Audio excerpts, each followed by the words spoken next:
अस्सलाम वालेकुम। उम्मीद करता हूँ फिट होंगे, बेहतरीन होंगे, अपनी लाइफ अच्छे से एंजॉय करेंगे। हम तीनों की तरह देवों के देव महादेव एपिसोड 121 और पार्ट 1 है। लाइक शेयर सब्सक्राइब कर दें। स्ट्रेट चलते हैं वीडियो की तरफ। मेरा नाम है मलिक सकलानी इकबाल और मेरे साथ हैं Rana Mohammad Ali, Mohammad Sameer Khokhar. So guys let's start.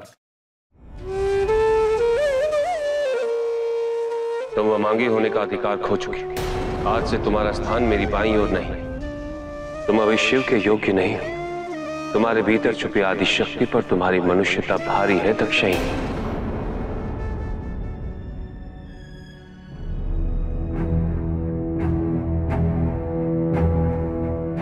माता सती दुखी प्रतीत हो रही है और दुख निर्बलता का प्रतीक है। माता की यह निर्बलता ही मेरी जीत का कारण बने। नारायण नारायण।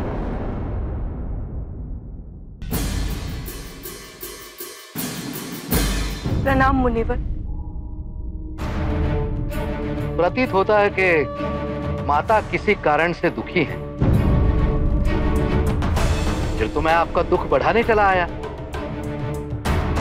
बताना तो नहीं चाहता, परंतु बताना अति आवश्यक है देवी। आपके पिता प्रजापति दक्ष श्वेतकुंडी यज्ञ कर रहे हैं, आपके और शिव के बिना।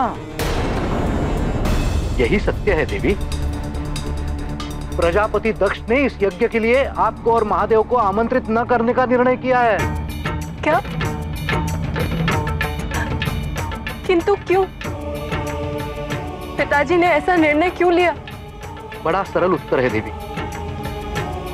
एक पिता अपनी पुत्री और अपने जामाता को अपने जीवन के सबसे बड़े यज्ञ के लिए आमंत्रित ना करें, इसका क्या कारण हो सकता है देवी? संभवतः वो आपके गृहस्थी के हित के बारे में सोच रहे हैं। मैं कुछ समझी नहीं मुनिवर। बड़ा सरल है देवी। ये लग रहा होगा कि महादेव ने फिर से उनका अपमान कर दिया तो, और कहीं इस अपमान को आप सहन नहीं कर पाई तो आपके और शिव के वैवाहिक जीवन में तनाव हो सकता है।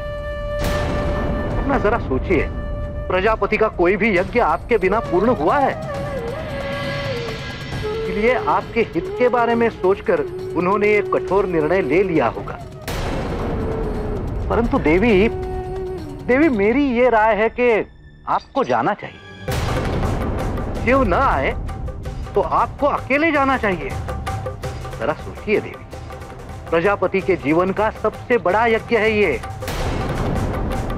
आपके जाने के बाद ही वो पूर्ण होगा और प्रजापति को कितना हर्ष होगा। अभी तो आपकी इच्छा। मुझे आज्ञा दीजिए।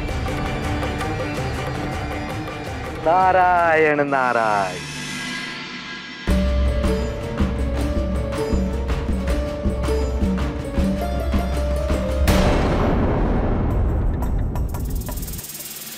ठहरो। सांसारिक प्राणियों का यहाँ से आगे जाना निषिद्ध है। स्वर नीचे करके बात करो। मैं कोई साधारण नारी नहीं, मैं दक्ष पुत्री विजया हूँ और यहाँ पर अपनी छोटी बहन सती से मिलने आई हूँ। देवी देवी देवी, मैंने आपको पहचान लिया। आप माता सती से यहाँ मिलने आई, ये हर्ष की बात है देवी। मैं सती से तभी मिल पाऊंगी जब आपके गण प्रेत मेरे मार्ग से हटेंगे। क्रोध मत कीजिए देवी, ये तो अपना कार्य कर रहे हैं। महादेव की अनुमति के बिना कोई भी सांसारिक प्राणी अपने 5 तत्वों के ध्येय को लेकर इस स्मशान को पार करके कैलाश तक नहीं जा सकता देवी। आप यहीं प्रतीक्षा कीजिए, मैं महादेव की अनुमति लेकर आता हूं।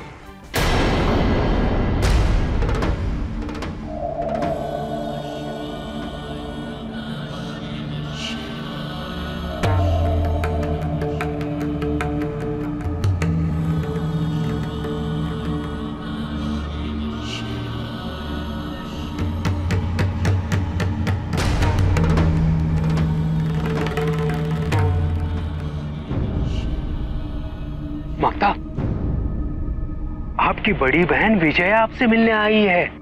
क्या? विजया दीदी मुझसे मिलने आई है? कहाँ है वो? स्मशान के उस पार। क्या आपने उन्हें वहां क्यों रोक दिया? यहाँ मेरे पास क्यों नहीं लेकर आए? क्षमा करें माता, महादेव की अनुमति के बिना कोई भी सांसारिक प्राणी स्मशान को पार करके यहाँ तक नहीं आ सकता। परंतु माता, महादेव तो ध्यानमग्न है, अब इनसे आज्ञा कैसे मिलेगी? उसकी कोई आवश्यकता नहीं है, मैं स्वयं उनसे मिलने उनके पास चली जाती हूँ।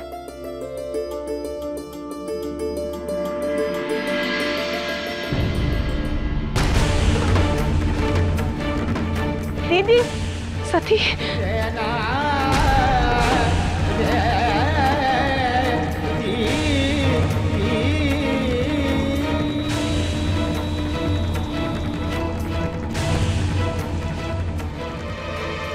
कैसी है सती? तू सुखी तो है ना?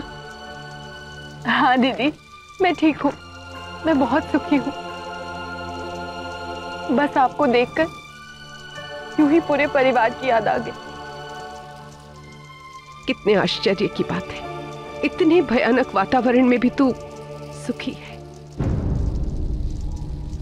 तेरी बहुत याद आती है। क्या पिताजी को भी मेरी याद आती है? उन्हें तो तेरी सबसे सबसे अधिक याद आती है। फिर भी उन्होंने हमें यज्ञ के लिए नहीं बुलाया। यज्ञ में? यज्ञ के बारे में तुझे किसने बताया? मुनिवर नारद ने बताया। अच्छा, तो तूने क्या सोचा? तू आएगी ना?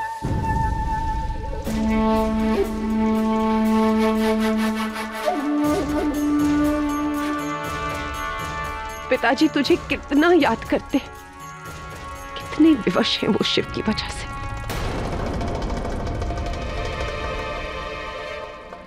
तू महादेव के बिना ही आ जा।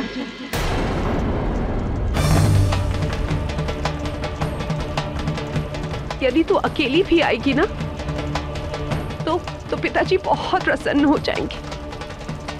पता नहीं दीदी, महादेव मुझे अनुमति देंगे या नहीं। सती, वो तेरे पति हैं, परंतु माता पिता के घर जाने के लिए पति की अनुमति अनिवार्य नहीं है। पति जीवन में बाद में आता है, परंतु जीवन की शुरुआत माता पिता से होती है। तू आएगी ना?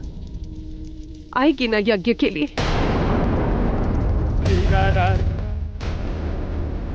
तुझे यज्ञ में आना ही चाहिए सती। तुझे शिव की अनुमति मिले या ना मिले। पिताजी के जीवन का ये अंतिम यज्ञ है। अपने पिता के लिए तू इतना तो कर सकती है।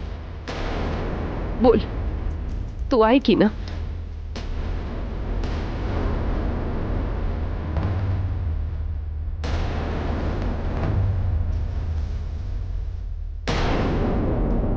ठीक है, मैं आऊँ।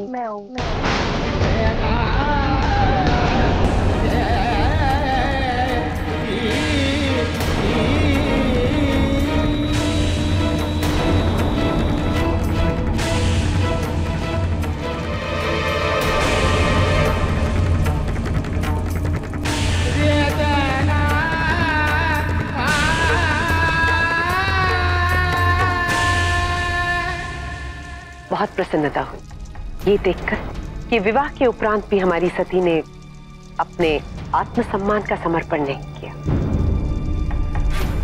पितागृह जाने के लिए अपने पति की अनुमति पर आश्रित रहना बहुत बड़ी भूल होगी। और यदि पति ऐसा करना चाहे तो इसका अर्थ ये है कि पति पत्नी पर हावी होने का इच्छुक है। नहीं दीदी, मेरे शिव ऐसे नहीं हैं। ये सत्य है कि उनको पूरी तरह से समझ पाना असंभव, किंतु मैं इतना अवश्य जानती हूँ कि वो मुझसे अत्यंत प्रेम करते हैं। आज तक मुझे इस बात की अनुभूति कभी नहीं हुई कि वो मुझ पर हावी होने का प्रयास कर रहे हैं। ये मेरी इच्छा है कि मैं उनकी अनुमति लेकर ही इस यज्ञ में पधारूं। ये तुम भी जानती हो सती कि महादेव तुम्हें आने की अनुमति कभी नहीं देंगे। तुम इस यज्ञ में नहीं आ पाओगी सती। मैं आऊंगी। ये तुम मुझे सांत्वना देने के लिए कह रही हो? मैं आऊंगी दीदी। अब तुम स्वयं को सांत्वना दे रही हो। मैं आऊंगी दीदी, मैं आऊंगी, मैं अवश्य आऊंगी। और तुम मुझसे कह रही हो कि तुम्हें कोई दुख नहीं? अपने दुख का कारण अपनी बहन से नहीं कहोगी?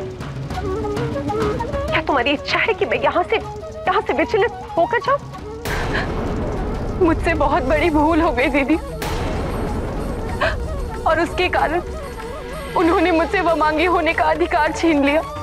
देखा देखा, अपने अहंकार की पूर्ति के लिए वो कुछ भी करेंगे। नहीं दीदी नहीं, भूल मेरी ही थी। मैंने अपने वचनों का पालन नहीं किया और उन्हें ऐसा करने पर विवश कर दिया।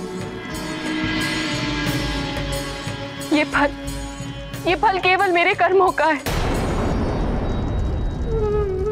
श्री नाराज जी का जो वो सारा था सीन के बताने वाला, शायद हो सकता है कि वो यहाँ पे हो, या शायद हो सकता है वो आगे जाके वो सामने राज खुले, क्योंकि श्री नाराज जी ने जो है वो तारकासुर को बताया हो कि तारकासुर जाए और जाके जो है वो ये बताए सती जी को। और वैसे वो तारकासुर आया और उसने बता दिया कि इस तरह यज्ञ करने लगे हैं और आपको निमंत्रण नहीं किया और आपको बुलाया नहीं है, आपको जाना चाहिए। और लेकिन वही बात जब वजिया आई तो वजिया ने जब कही तो उनको पहले से ही पता था। तो वजिया मेरे ख्याल में वो पहली जो चाल चलने के लिए आई थी वो नहीं चल सकी कोई, शायद कि इसको नहीं पता होगा तो मैं किसी तरीके से जो है आराम से आसानी से मना लूँगी। लेकिन उनको पता था पहले से ही कि यज्ञ होने वाला है और हमें बुलाया नहीं गया।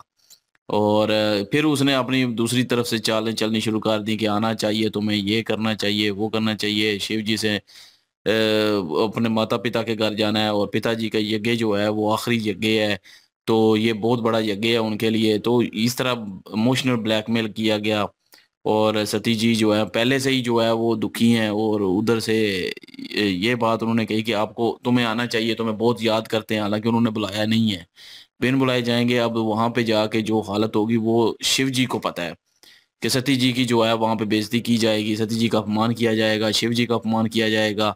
और उसके बाद जो है वहाँ पे सती जी का क्या हालत होगी वो जो है वो देख ज़ाहिर हूँ शिव जी को पता है। और शिव जी जो है वो इस चीज़ से डर रहे हैं। और शुरू में जब हम देख रहे थे तो उस वक़्त भी जो है वो जब पूछा था कि मेरी मृत्यु कब है, तो उस वक़्त भी उन्होंने बताया था कि कुछ निर्णय हैं जो कि स्वयं आपको खुद लेने हैं और सती जी को कह रहे थे और उन्हीं पे ही सारा कुछ जो है वो डिपेंड करता है।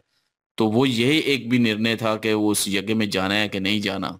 शिव जी से पूछते उन्होंने तो साफ इनकार कर देना था क्योंकि उनको पता था कि यज्ञ में जाके क्या होगा। लेकिन सती जी ने खुद से जो है वो कह दिया कि मैं आऊंगी, लेकिन वजिया ने उस बात पे पक्का करवा लिया बार बार कह के कि, और उन्होंने कह दिया कि अवश्य आऊंगी। अब वो शिव जी को भी बात पूरी करनी पड़ेगी क्योंकि एक पति होने के नाते वो खुद ही उन्होंने कहा कि पति होने के नाते जो है वो उनका जो निर्णय होता है या जो उनका वचन होता है उसको पूरा करना पति की जिम्मेदारी होती है। तो अब शिव जी जो है वो ना चाहते हुए भी जो है वो उनको आज्ञा दे देंगे, अनुमति दे देंगे जाने की।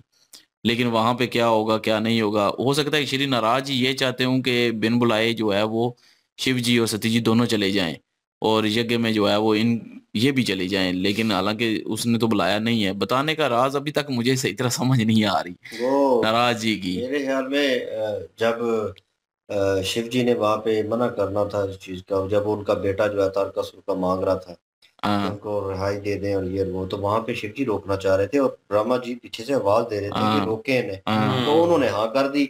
अब वो उन्होंने बाद में ये भी बोला ब्रह्मा जी ने शिव जी क्योंकि मतलब ये सारा कुछ आपको कंट्रोल करना पड़ेगा और आप पे डिपेंड करता है कि किस तरह कंट्रोल करना है। तो अभी वो सिचुएशन सारी बिगड़ गई। ठीक है, तारकासुर नीचे आ गया, उसने जो है क्या नाम है नारायण जी जो है ठीक है, देवऋषि नारायण जी हैं, उन्होंने एक किस्म की चाल चली कि चलो ये ठीक है, इसको वरदान दिया और इसको इस रूप में, क्योंकि वो तारकासुर ने कुछ ना कुछ तो करना है, ठीक है, वो मारने की कोशिश करेगा, वो रोकने की कोशिश करेगा और सती जी को ही नुकसान पहुंचाने की कोशिश करेगा, क्योंकि शिव जी के सामने तो वो आ नहीं सकता। सही है। और वो कोशिश कर रहा है कि यार ये इनका रिश्ता जो है, इनका मिलन जो है वो ना हो। तो कहीं ना कहीं गलती, ये पहली गलती नहीं है सती जी की, इससे पहले भी कहीं कुछ बात हुई और उसके ऊपर सती जी ने हाँ कर दी और शिव जी रोकना चाह रहे थे, और ये पहले भी हुआ है। तो वो गलतियां करती आ रही हैं। अभी जो इन्होंने गलती की यहाँ पे, वो ब्रह्मा जी की बात नहीं वो और बात करूंगा ठीक कि है, वो मुझे रोकना। ये आपकी ये बात भी समझ नहीं, श्री नाराज जी ने क्यों किया ऐसा, हाँ, वो तो आप बता नहीं रहे। श्री नाराज जी ने इसलिए किया ना कि चले जब विजया दीदी आएंगी, उनको ये आके इस बात के ऊपर मनाएंगी यज्ञ के लिए, तो चले पहले से उन्हें इन चीजों का पता होगा तो वो उस कंडीशन को हैंडल कर पाएंगी सती जी। लेकिन भाई विजया दीदी जो है, उन्होंने जो प्लान करके आई है वो इतना तगड़ा प्लान था कि उसमें सती जी जो है वो कमजोर पड़ गई हैं, क्योंकि सती जी को अभी ही से दुख थोड़ा सा मिला हुआ था और वो कैलाश पर्वत पर उस तरह से सुखी नहीं थी। और विजया दीदी जो है वो चाहती थी कि सती जी अपने मुंह से इस बात का इजहार करें कि वो अभी दुखी हैं, कैलाश पर्वत पर उस तरह से खुशी नहीं है। लेकिन हाँ, उन्होंने वो बात निकलवाने की पता है कोशिश की है कि क्या दुख है मुझसे, अगर छुपा रही हो तुम तो मैं विचलित होकर जाऊंगी, मुझे वो बात बताओ तो सही ना। नहीं वो ठीक है, जो ये इन्होंने कहा ना कि वो उस वक्त ब्रह्मा जी जो है बात कर रहे शिव जी, वो उसी वक्त जो फैसला किया गया था ना कि उसको आजाद नहीं करना, इसलिए आजाद सिर्फ आप कर सकते हैं, सती जी के पास अभी ये वो पावर नहीं है कि वो आजाद कर पाए। काम खराब हो गया, तो आपने कंट्रोल कर, वो मतलब अभी रोक दें, आप अभी रोक दें। उस वक्त उन्होंने कहा था कि जो मेरी पत्नी ने जो है वो फैसला कर लिया है, जो वचन दे दिया है उसको पूरा करना एक पति की जिम्मेदारी होती है, इसलिए मैं पूरा करूंगा। वो कोई गलती नहीं थी, वो तो मतलब कि जल्दबाजी में उन्होंने फैसला कर लिया, वो उन्होंने सारा कुछ दे दिया, वो उससे शिव जी को कोई मतलब कि गुस्सा नहीं आया। गलती थी उनकी कि उन्होंने उसको रिहा कर दिया, और वही वाय था जो मिलन में। नहीं रिहा तो कर दिया, अगर नुकसान पहुंचाने की बात आप करें, नुकसान पहुंचाना होता अगर उसने, तो वो सती जी से केला आके मिला नाराज जी के रूप में, वो नुकसान पहुंचाना होता तो उस वक्त नाराज जी ने मे भी हो सकता है प्लान पहले बताया है कि सती जी उनसे इजाजत लें और इस चीज के ऊपर डिस्कस करें कि ये सब कुछ होने वाला है, क्योंकि वजिया जो है उनको पता होगा कि वो जो है दक्ष जो है वहां पे यज्ञ करवा रहा है और उन्होंने उनको बुलाना है, और नाराज जी जो है वो मुझे जो लगता है ना, नाराज जी ने इसलिए बताया कि ये बताएंगे जाके उधर, और सती जी जो है वो शिव जी से बात करेंगे, शिव जी उनको समझा देंगे, वहां पे शिव जी जो है उनको समझा देंगे कि ऐसा कुछ नहीं करना और कोई नहीं जाना है, तो इसलिए कोई ऐसा वादा या वचन नहीं देना। तो वहां पे बैठी हुई थी, तो वो देख रही थी कि कब वो नींद में से निकले तो मैं बात करूं, तो इतने में वजिया आ गई है, तो वही सिचुएशन हुई होगी। विजया दीदी जब आई हैं तो फिर भी तो बताए, इसी चीज को रोकने के लिए, इसी चीज को रोकने के लिए हो सकता है कि नाराज जी ने जो है वो पहले बताया हो कि शिव जी और इनकी आपस में बात हो जाए और शिव जी इनको बता दें सारी बात कि उधर नहीं जाना और ये होगा वो होगा, तो ये फैसला ऐसा नहीं लेना। लेकिन वही चीज है ना, निर्णय इन्होंने खुद ले लिया है फिर से, और वो निर्णय नहीं लेना चाहिए था। हालांकि इस बात से इनको दुख नहीं है शिव जी को कि इन्होंने निर्णय ले लिया खुद से, शिव जी को जो दुख है कि वहां पे नर्थ होने वाला है और इनको ये निर्णय नहीं लेना चाहिए था, मतलब कि जुदा होने लगे हैं। वही पॉडकास्ट वाली बात जो याद आ गई कि यज्ञ में बुलाया नहीं था और सती जी फिर आई वहां पे और आके जो है वो खुद को जो है वो त्याग दिया, वो जिस्म त्याग दिया, तो वो शिव जी को जो है वो निर्णय की वजह से जो है वो एकदम झटका लगा कि इनको नहीं मानना चाहिए था, वो निर्णय नहीं लेना चाहिए था। तो उनको इस वजह से नहीं कि इन्होंने खुद से निर्णय ले लिया, उनको ये था कि ये निर्णय नहीं लेना चाहिए था, ये वाला खासकर, क्योंकि अब जुदाई फिर मेरे ख्याल में पड़ने लगी है, शायद इस वजह से उनको झटका लगा है शिव जी को भी। हाँ, उनकी मृत्यु का बायस बनती है ये चीज, ये निर्णय बायस बनना था। तो वो उन्होंने पहले भी कहा था कि निर्णय, आपके निर्णयों पे ही जो है वो सारा कुछ निर्भर करता है, और वो कुछ ऐसे फैसले होंगे जो कि आपको लेने हैं, खुद स्वयं लेने हैं। कहीं ना कहीं वो मेरे ख्याल में वो इनर सोल फील कर रही थी उस चीज को। मैंने कहा था लास्ट पार्ट में कि वो वजिया जो है उसका फायदा उठाएगी, और यहाँ पे वो वही कर रही है। लेकिन सीन ये देखने लायक था कि जब उन्होंने जो है सती जी को भड़काया, और भड़काने के जैसे ही उन्होंने भड़काया कि नहीं नहीं ये तो तुम अपने मान की शांति के लिए कह रहे, नहीं नहीं ये तो उन्हें वैसे कह दिया, उसके ऊपर सती जी ने जो 2-3 बार गुस्से में हाँ किया ना कि मैं आऊंगी अवश्य आऊंगी, तो वो जो चीज है ना वो कंफर्मेशन थी कि हाँ ठीक है, क्योंकि अब वो शिव जी के पास गई भी तो वो नहीं मानेगी, क्योंकि उनको गुस्सा दिला दिया गया है और उनको कह ले कि इज्जत बेइज्जती वाला वो ना पे नहीं आ जाती चीज, तो वो और उनको बार बार ये याद दहानी करवा रही थी, हालांकि था नहीं, वो चीज थी नहीं, वो उनकी नाराजगी चल रही है ना, तो उसके बिना पर उन्होंने महसूस कर लिया वजिया ने कि नाराजगी चल रही, तो बार बार कह रही हस्बैंड हावी हो जाते हैं, पति जो है वो हावी हो जाते हैं, और बार बार मेंशन कर रही थी ये वर्ड, और वो वर्ड जो है वो सती जी, अब सती जी शिव जी का सुनेगी नहीं, शिव जी रोकेंगे भी, लेकिन इन्होंने सुनना नहीं, इन्होंने कहना मैंने वचन दे दिया है, तो शिव जी जो है उधर कहेंगे ठीक है जाओ फिर। ये चीज जो है, तो आप मतलब जो पोलाइट वे था ना, वो जो बात कर रही थी कि वो बड़ा ख्याल रखते हैं और बहुत मोहब्बत करते हैं, मैं सोच भी नहीं सकती, और उससे भी ज्यादा, और वो पत्नी वही बात ना, अब भी जो है वो ना जाती, अगर ये निर्णय ना लेती सती जी, कहती कि नहीं मैं नहीं आऊंगी, तो सारा कुछ वो चेंज हो जाना था। वो शिव जी चाहते कि ऐसा निर्णय ले, लेकिन क्योंकि मनुष्य भारी है, वही चीज आदि शक्ति पे तो हावी है उस चीज पे, तो जिस वजह से वो ये निर्णय जो है जिज्ञासा में परेशान होके ये निर्णय लिए गए हैं। ये निर्णय जो है वो ये सारी कारण जो बनेगा इस सब के आने पीछे वाले वक्त के लिए, तो यही होगा। समीर जी लाइक शेयर सब्सक्राइब कर दें, इंशाल्लाह मिलते हैं नेक्स्ट वीडियो में। अपना ख्याल रखिएगा, दुआ में याद रखिएगा, तब तक के लिए अल्लाह हाफिज, पीस।